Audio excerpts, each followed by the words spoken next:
Discretion is advised.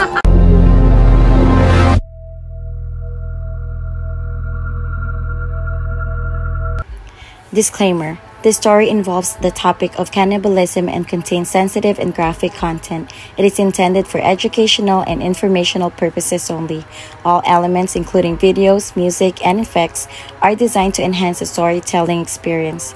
Viewer discretion is strongly advised.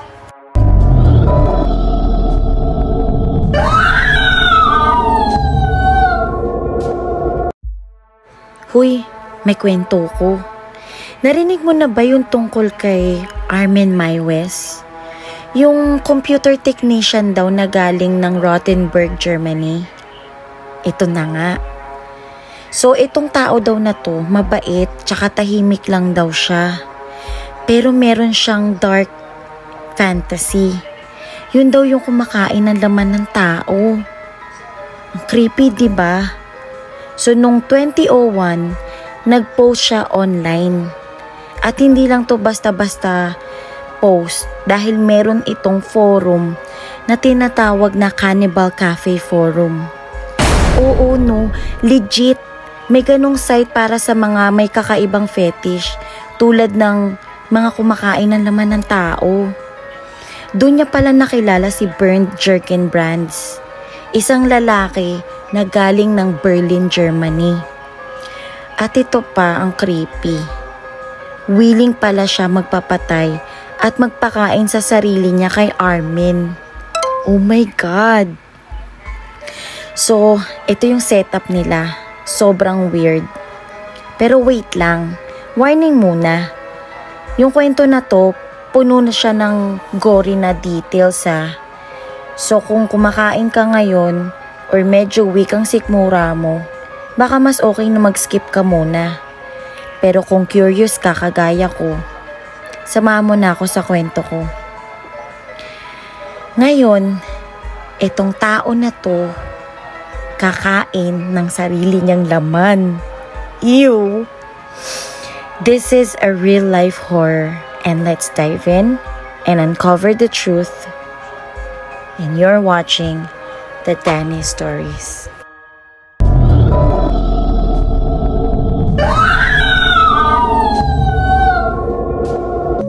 So, ayan na nga. Balik tayo sa story, sis. So, si Armin Meiwes, parang normal lang siya talaga sa paningin ng lahat nung una. My name, Armin Meiwes. I was born 1961. I'm computer engineer from Rothenburg, Germany. I killed a man, slaughtered him, and ate him. Since then, he is always with me. Siya yung typical na tahimik at mabait na kapitbahay. Pero wait lang, huwag magpaloko sa vibes niya kasi may dark side si Kuya.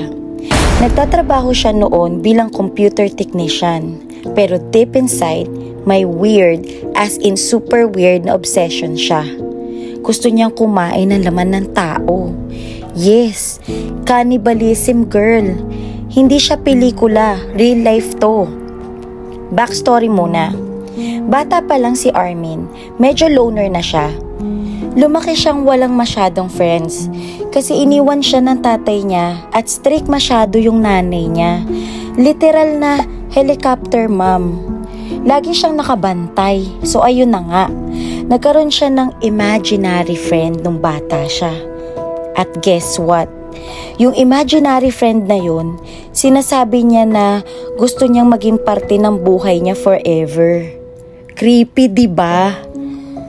Habang tumatanda siya, hindi siya nagkaroon ng normal na social life. Wala masyadong friends, never nagkarelasyon, kaya lagi lang siya nasa bahay. Parang nagiging detached siya sa realidad. Doon na lumalim yung fantasies niya tungkol sa pagkain ng laman ng tao. Hindi lang basta-basta weird. Kasi feeling niya, kapag kinain niyang isang tao, magiging parte to ng buhay niya habang buhay. Mind blown ka rin ba? So fast forward to early 2000s. Nauso na ang internet. Siyempre, naisip niya na baka may ibang tao rin na kagaya niya. And guess what? Meron nga. Nahanap niya ang Cannibal Cafe. Isang online forum na para sa mga taong may ganitong kakaibang fetish. Doon na nagsimula ang chilling na kwento ni Armin. Who would have thought na nasa likod ng tahimik niyang personality na may ganitong klase ng dark fantasy? Grabe, diba? Parang harmless geek lang siya, pero underneath, isang walking horror story pala. So buckle up, kasi this is one of the wildest, creepiest stories you'll ever hear. So nilevel up niya ang darkest fantasies niya. Noong 2001, he went online sa Cannibal Cafe forum. Yes, legit may ganon. Pero ngayon, na-take down na tong website na to. So anyways, nag-post siya ng ad. Imagine this, looking for a willing volunteer to be slaughtered and eaten. Like what? Sino kayang magkaka-interes sa ganito, diba? Pero guess what? May nag-reply. Etong si Bernd Jürgen Brands, isang engineer siya, na surprisingly willing maging meal. Oo, si Kuya gusto talagang maging pagkain. Nag-chat sila, nagplano at nagkasundo. Nagkita sila sa bahay ni Armin, na parang date kung tutuusin, pero trust me, it's nowhere near romantic. Pagdating ni Bernd, nag-dinner pa sila. Normal vibes, kuno. Pero after that, things took a dark turn. Nag-start yung horrifying part ng pinutol ni Armin, ang private part ni Bernd. Yes, yun yung request ni Bernd mismo. Tapos, niluto pa nila at sinubukang kainin together. Like, what the actual heck? Pero dahil sobrang daming dugo ang nawala kay Bernd, hinayaan niya si Armin na tapusin na ang buhay niya. At doon na siya pinatay ni Armin. Sinet up niya ang buong bagay like some ritual na parang gusto niyang gawing special ang moment. Sa pagkakarinig ko, naka-video pa nga daw yung ginagawa nila. From start to finish. So anyway, kinilitan ni Armin si Brand at dun na talagang namatay na siya ng tuluyan. Hindi niya pinapatay kasi nga ang usapan nila is consensual, meaning both parties agreed. So meron consent yung pagpatay at pagkain sa laman niya. So ayun na nga. After nang namatay na siya, ang pagkakarinig ko dito, parang sinampay niya yung katawan ni Brand at doon niya hinati. So syempre duguan na, tapos ginawa niya, kinuha niya yung katawan, nilagay niya sa bathtub at doon niya hinugasan bago niya hinati or pinagputol-putol, tapos nilagay niya sa freezer. Parang nakakatakot na version ng meal prep. Pero eventually, nag-post ulit si Armin sa Cannibal Cafe at may nakakita ng mga ad niya. Someone got super weirded out, kaya ni-report siya sa mga authorities.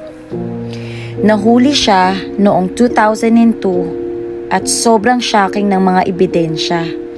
Nakita nila yung video ng buong pangyayari. Ew! At yung laman sa freezer na parang scene from a horror movie. Sa trial niya, kinwestiyon kung paano siya sisistensyahan kasi technically, consensual daw ang ginawa nila ni Bernd. Pero in the end, nakulong siya for murder at binigyan ng life imprisonment noong 2006. Ang wild ng buong kwento, no? From a seemingly harmless guy to one of the most notorious criminals in modern history. Kaya naman reminder lang, be careful who you talk to online. You'll never know kung sino ang kausap mo. Thank you for joining me on Danny Stories. This video is all about raising awareness and educating you on true crime and horror stories. If you find it interesting, be sure to like, share, and subscribe so you won't miss out on future videos. Stay curious, stay safe, and I'll see you next time. And you're watching the Danny Stories.